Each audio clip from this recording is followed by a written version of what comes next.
Actually, Murray Henderson was supposed to give this presentation, but he's been held up in and around the real-time pricing project. So if he pops into the back of the room looking a bit hurried, that's the explanation.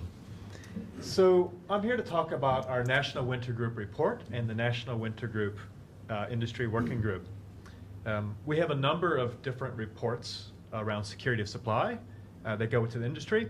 And sometimes this can be a little bit confusing, not only for those of us who work on producing the reports and produce a number of different reporting channels to you, but also for those who receive them and compare them and look at them that way. So I'm going to talk in detail about the National Winter Group report and, as a bit of a spoiler, some of our plans to rationalize this report with some other reporting we do. So while we have a lot of good initiatives that have been presented today, sometimes there is a time to close down some old initiatives. Now, the National Winter Group is an industry working group, and it also is the name we generally give to the report that we put out annually on behalf of that group. It was established, or the working group was established in the winter of 2006, and that was the result of a near miss during that winter, where we felt we were close to not being able to supply the capacity required to get to the evening peak. So the purpose of the group and the report that the group puts out every year is one simple question. Can the power system meet the evening winter peak? And that's a question that we've answered every year for the last 10 years, at least anticipated. There's Murray. So, and actually, since Murray spent so much time on this report, what I might actually do is cut over to him after the slide, if that's okay. Are you ready, Murray? We did start a bit early for the segment, I'd have to say. So one thing I will mention about the report, though, is that we, Transpower, are officially the secretariat for this group, but we do most of the work for the report. And Murray, if you want to come on over, we just started about a minute ago. Yep, fair enough. You need to stay by the microphone. Okay.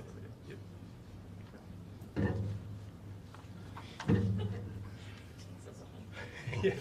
So, not sure what Eric has covered so far, but yeah, we will find out. So we've talked to this slide, so we'll move on to the next one.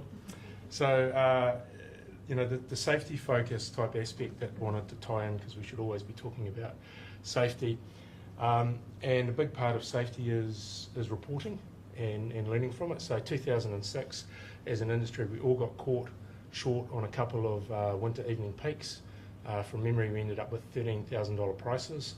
That took a lot of explaining. There was near power rationing on a couple of the evening peaks, and everyone went, well, how has this happened?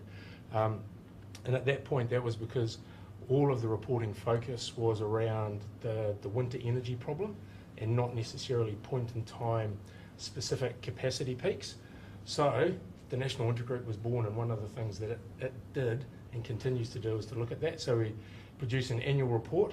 It's produced pre-winter. It's not much use being produced after winter. We try and get it out February, March each year.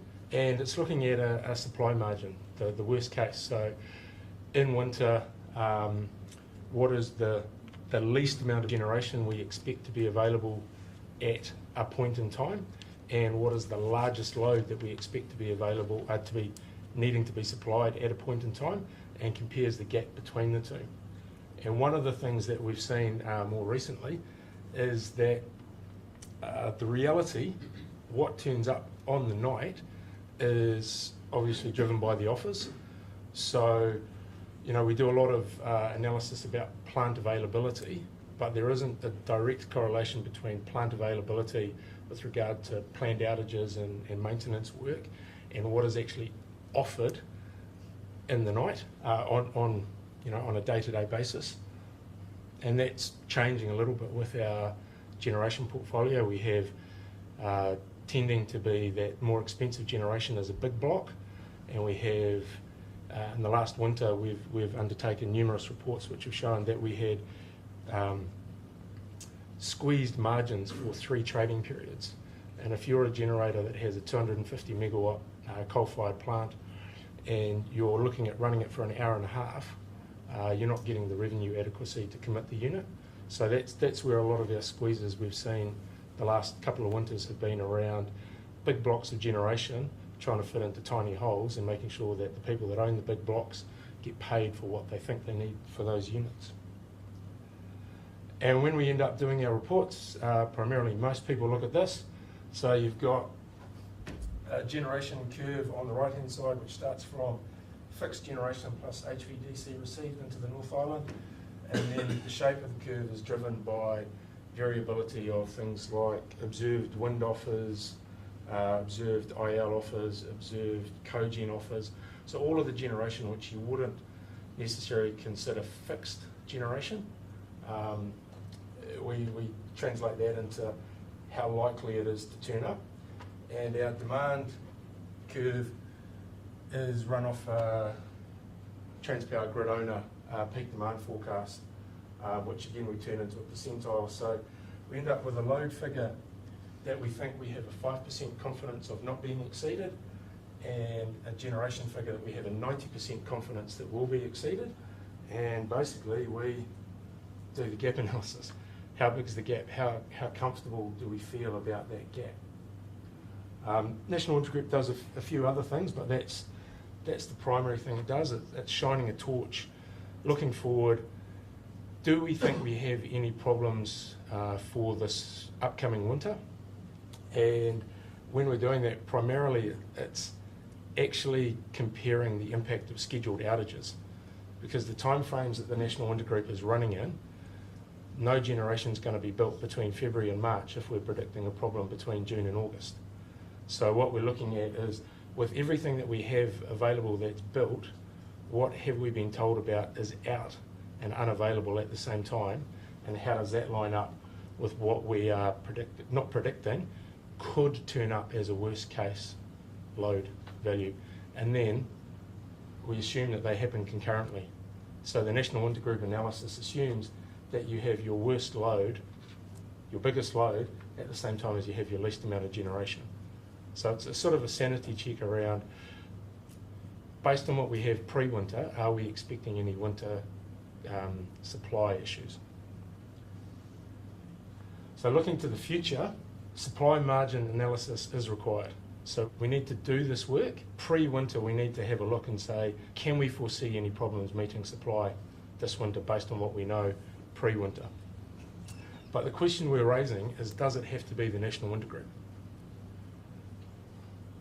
And the reason we're asking that is because our clever outage planners, and there's a few in the room, have created, for their own purposes, the New Zealand Generation Balance. So the New Zealand Generation Balance was created out of a desire to do very similar analysis to what the National Intergroup does, to assist generators and Transpower outage planners around when is a good time to schedule outages. So what we've got here is basically, it looks out 200 days. So there's a sliding bar there, so you can slide that across, so it does the next 200 days into the future. You've got various options around whether it's a full N-G-1 analysis, or whether it's just an N-1 analysis. So that's broadly similar to what the National Intergroup does. Can we restock reserves? Can we actually just cover for the largest loss? It'll tell you what the North Island generation is on each day, the South Island generation, North Island loads. So it does a very, very similar thing. The reason why we're pitching it as a potential replacement is, as you can see, it's highly graphical. It's got a lot more data in there than the National Intergroup does. We've got 200 days rather than a single point in time, and it also links directly into POCP. So for those that aren't aware, POCP is the Planned Outage Coordination Process. So there's another website, a sister website to the NZGB, which generators can signal all of their planned maintenance into the future. So if a Maraetai unit's going to be out, then Mercury goes in and says that it will be out between X and Y, and it means Z megawatts is exiting the market. So this is a live sort of updates once a day, very data rich. It's got downloadable content. So anything which looks forward is going to be laced with assumptions. So one of the pieces of work that we'll be doing when we continue to progress looking at the National Intergroup versus NZGB and whether NZGB is truly a suitable replacement for National Intergroup is what are the different assumptions between the two. I mentioned before that the National Intergroup uses a grid owner peak load value. NZGB looks back at the same month last year, and NZGB also does a morning comparison and an evening comparison. So it's looking at the margins for the morning and the evening and reports the smallest of the two for each day. But what it does for its demand forecast is it goes back and identifies, so say we're looking at June, it will go back to June last year and it will identify the highest peak load in the morning and it'll identify the highest peak load in the evening, and it increases them both by 2% and says that's what my peak load is I'm going to use in my calculations for June this year, for the evening peak and for the morning peak. I mentioned the generation curve has in the National Intergroup is based off sort of actual observed data from last year. The NZGB uses a different set of assumptions for the generation. The most obvious one is that it uses a 20% factor assumed for the wind. National Intergroup has the values between 0 and 100, and the comparison takes place at the 10%. But you know what we're looking at it, and my personal belief is, you know, we could have handbags at dawn between the two sets of assumptions. They're still assumptions. Neither is perfect. I don't think there's a particular reason for saying that one set of assumptions is better than another set of assumptions, particularly when, as we discussed, as I mentioned earlier, the analysis that happens pre-winter is still subject to what actually turns up in the form of offers on the night. So we could run an analysis that says we have no problems, or we expect to have no problems this winter, which we did this year, looking at winter just gone, and we still had a few squeaky moments because of those issues around committing the last plant into the offer stack. You know, the capacity's there, but whether it gets offered is something which the National Intergroup or NZGB will never be able to tell you. So where are we going from here? So we've initiated some communication with the National Intergroup members to float this idea with them, as well as 8 out of office emails. The feedback we've received so far is this sounds okay, and what the members have done is tried to access NZGB, and currently NZGB is restricted to registered users. We're looking at what we can do to change that quickly in the short term, because having floated this idea, people are very interested in going and looking at seeing what it does and the functionality there. The reason that NZGB is currently permissioned user basis only isn't because there's any highly confidential data or restricted data in there. It's simply around good IST process around limiting the risk of the website being taken down by a malicious attack, because some 17-year-old on his Xbox wants to set up some robot to download as much data as you can possibly download from NZGB on a continuous 10-second cycle. So that's the reason that it's set up that way. So we're going to have a look at how is the best way of making the NZGB data publicly available in the same way that the National Intergroup data is.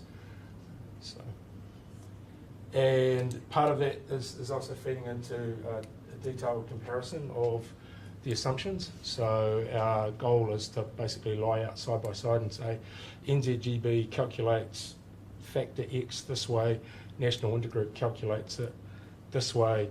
At the end of that, we'll have a good sense of the suitability of NZGB as a replacement for the National Intergroup.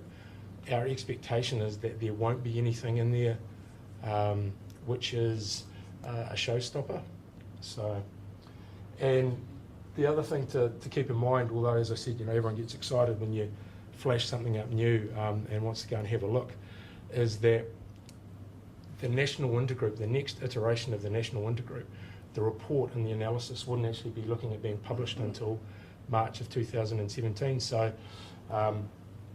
we will do our best to open up NZGB so people can have a look at it and familiarise themselves with it. But in terms of any perceptions of missing out, there's no potential missing out until at least March 2017. And I stress that if we discover that NZGB isn't fit for purpose, or we need to make modifications and we can't hit March 2017, then the default position is we turn the handle on another iteration of National Intergroup. So there is a possibility that National Intergroup might have an annual report produced in early 2017, but our hope is that we can transition all the users to NZGB, because our early indications are it's got quite a few upsides for everybody relative to the National Intergroup as it currently stands.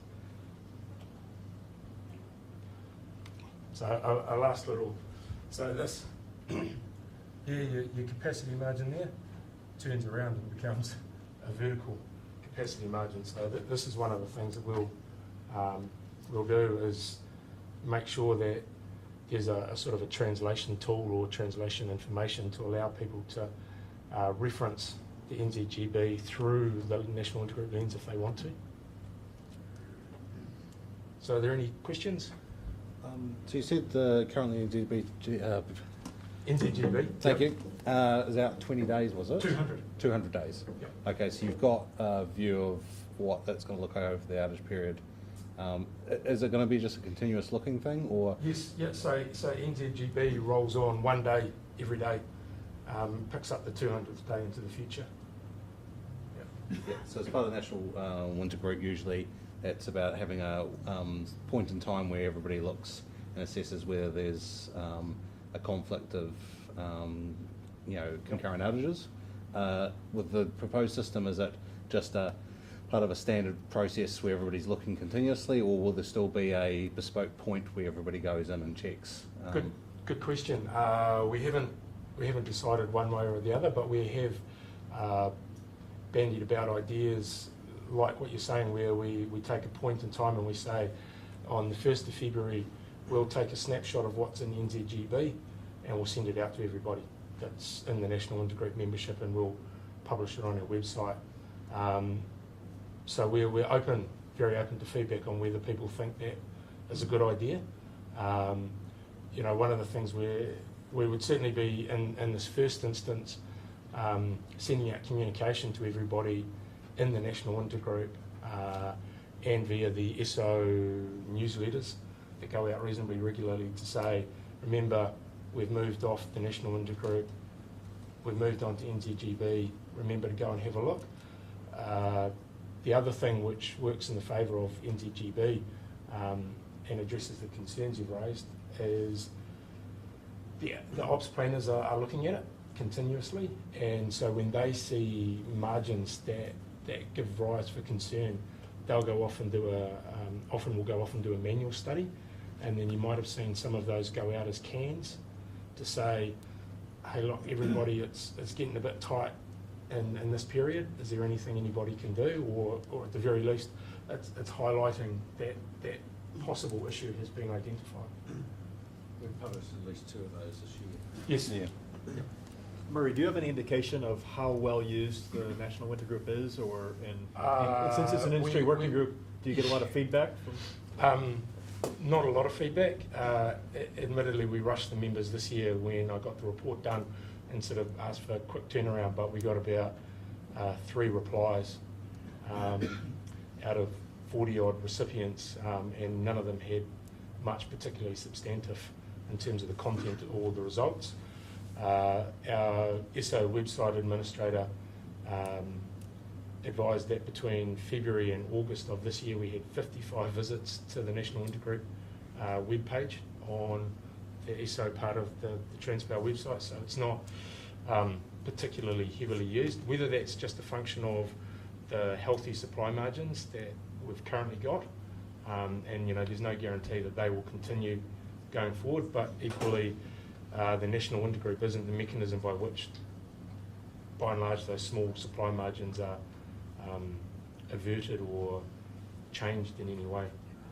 Certainly, and not to a discernible level of degradation if we move to NZGB. So, you know, the things that the National Intergroup averts, we believe the NZGB will avert as well.